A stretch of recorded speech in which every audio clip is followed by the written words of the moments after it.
Hey, critics, and welcome back to the Critic Chronicles YouTube channel where you get commentary reviews and tabloid news. We are live on this Friday, July the 3rd, 2026. Hey, critics, it's time to chronicle. This time, y'all, we are back with another update surrounding radio personality and former Rap City host, Big Tigger. Of course, we all know that he's a staple in the BET hosting space, just in the culture, period. And as previously reported from Fox 5 Atlanta, the personality has been involved in a domestic violence case that has become public. It specifically became public in June.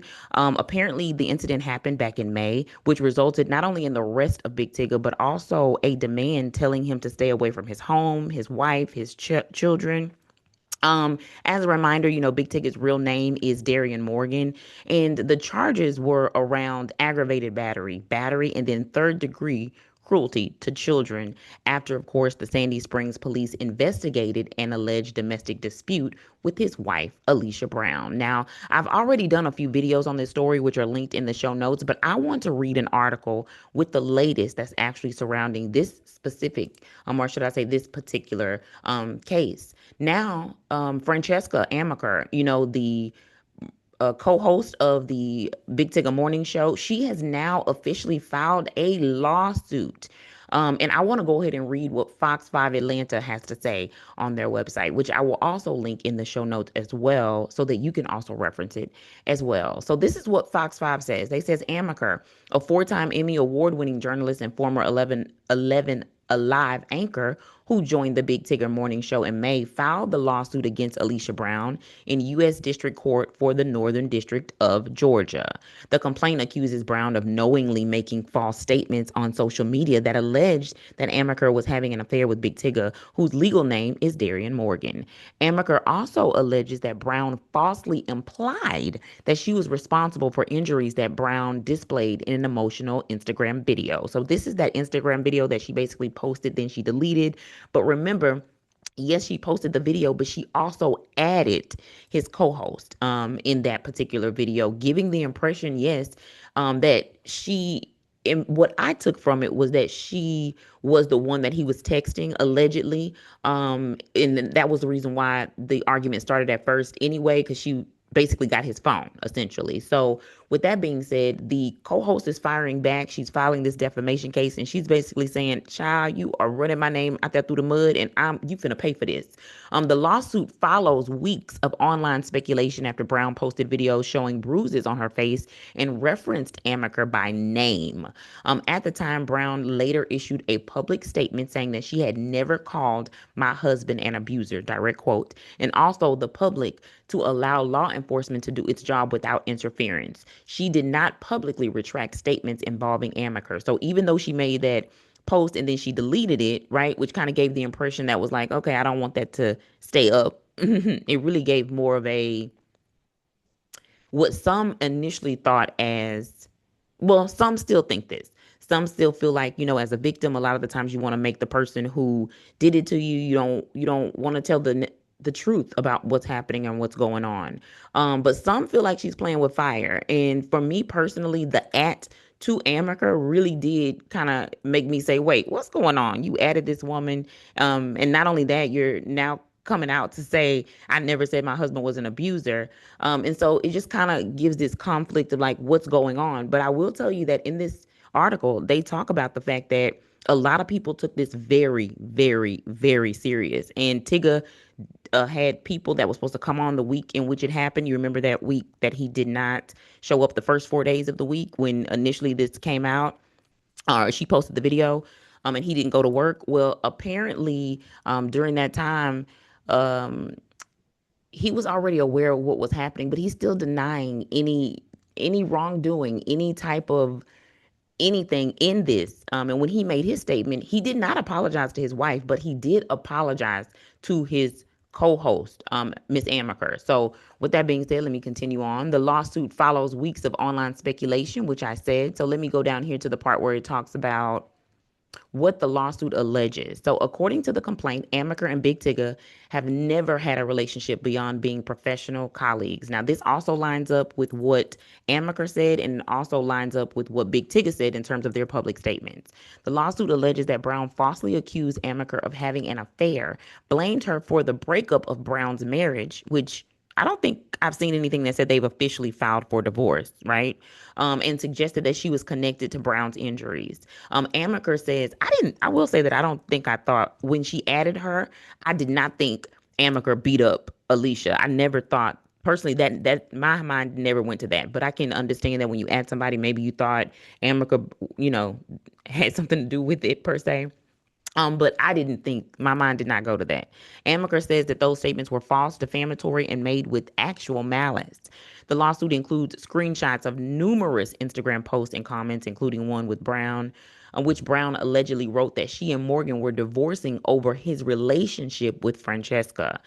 Just kind of directly putting it out there. That ain't no sugarcoating, okay? Another post allegedly showed Brown with visible facial injuries alongside the caption, "Someone asked my husband why my face happened." And then she added Francesca at that time. Now, the complaint argues that the post falsely implied that Amaker either assaulted Brown or was somehow responsible for violence against her.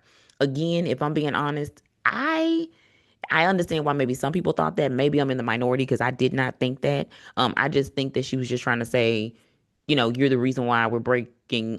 Uh, you're the reason why it was a problem because you were the one that was texting my husband. Now, that's what I got from it. Amaker also alleges that Brown operated or controlled several anonymous Instagram accounts that spread similar accusations before Brown commented from her own account. Those allegations have not been proven.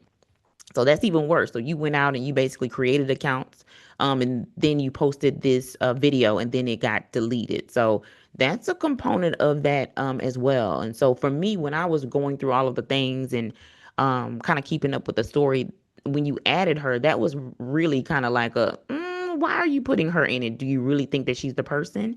And my thing is this: is she the one that is actually texting back and forth with Big Tigger? And is there or could there be some inappropriate messages or flirting, right, that can happen back and forth between a host and a co-host?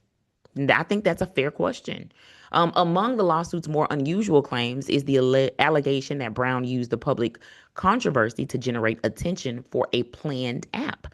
The complaint says that Brown posted messages including, "Now that I have your attention, app loading," and hashtag he said, which Amaker alleges were intended to promote a forthcoming app after the controversy gained widespread attention. So almost kind of saying like there was something that was going to come out of this, almost kind of like promoting the app as a result of all this stuff that's kind of come out, right? Whether it's true or not true, they say we're going to know in the court. Remember, there's going to be a court date actually this month. Amaker says that the social media allegations quickly overshadowed what should have been a major career milestone after joining V103. Again, she joined, I want to say it was the exact date was May the 11th. And then this came out basically less than a month, if I'm being honest, later. It may be right at a month, but basically I would say less than a month.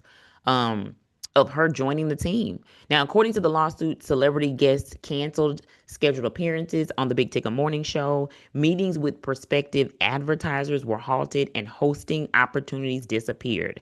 Amaker also claims that she hired a crisis management firm, I would have too, under a 12-month contract, endured online harassment and threats, and suffered permanent damage to her professional reputation. Even if it comes out that like she wasn't the person that was texting him, she had nothing to do with nothing, I will admit to you that it's still going to be a little bit of like a stain, right? I didn't know who Miss Amaker was until this. So for people who did not know who she was until this, that might be one of the first things that always kind of comes to your mind when it comes to her Francesca Amiker. And that's unfortunate. But I think that also just kind of goes to prove that if this is true and that Amiker had nothing to do with this, she was not the person she doesn't have any inappropriate text between the two of them. And all of the things, like Amaker should definitely win this. Now, the lawsuit does seek compensatory damages, punitive damages, attorney's fees, as well as a jury trial. It alleges that Brown refused to retract the statements after being notified that they were false. The allegations contained in the complaint represent Amiker's claims. Brown has not yet filed a response in court, and claims have not been proven. Now, although she did not file anything in court, Alicia Brown's team did come out with a statement. So Brown posted a statement on her Instagram this morning, so on Friday morning, on the morning of July the 3rd. The statement says that Alicia has been advised by counsel to be mindful of any public statements and said she will not comment on specific allegations or discuss the details of the case while there are multiple pending matters. The statement also claims that Alicia and her husband, Big Tigger, communicated everything. The receipts, including text messages, evidence, and the legal process, will speak for themselves. I think it also goes to say that and it's not, it goes on to say that the primary concern at this time is the children and the family. Additionally, it says that it is important to recognize that no matter what, it is never justified to place your hands on someone else, even if organizations like the NBA and NFL overlook or appear to condone it. Now, why y'all put the NBA and the NFL in this? Tigger not Tigger not a part of the NFL or the NBA. Why y'all put that in there? Hey. Oh, that was definitely to help to support your statement, girl. I know that was a support statement. The statement also ends by thanking everyone for their prayers, encouragement, and support. So for those who are praying about this, I'm definitely interested to see what the outcome overall is. But yeah, as said before, this defamation lawsuit is really, look, it is really hitting home for Big Tigger, and it really is something that, yes, I'm looking at this story, but I'm also trying to figure out the pieces because it's so many, in my opinions, holes in the story that we just gonna have to wait for it to go to trial just to kind of see what happens. And I know that people will say things like, oh, you have a past, a person who has a past, they can't be trusted.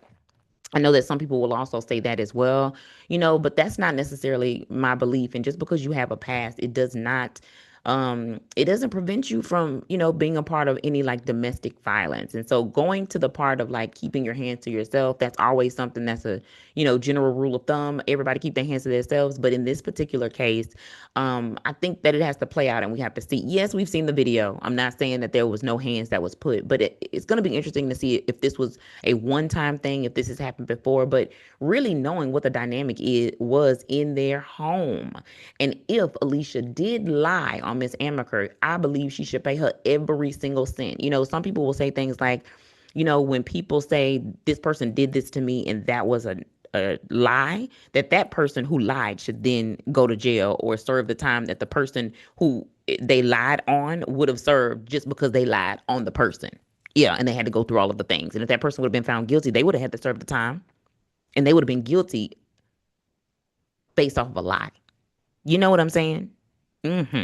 So thank y'all so much again for tuning in to the Critic Chronicles YouTube channel. Just as a reminder, here at the Critic Chronicles, our goal is to provide quality but juicy content from websites, digital magazines, and tabloids, most of which are sourced from our public libraries. Research from the National Library of Medicine show that there are an estimated 17,000 public libraries nationwide, totaling 4 million visits each day. Public libraries are civic organizations that are committed to providing invaluable resources beyond books that are free and open to the public. Get your library card to access thousands of resources today. For access to past episodes, be sure to browse the channel. Also, be sure to subscribe to our backup channel, Hey Critics, also linked in the show notes. Thanks again for tuning in to the Critic Chronicles YouTube channel where you get commentary reviews and tabloid news. Be sure to like this video, subscribe to this channel, and hit that notification bell so you never miss an upload.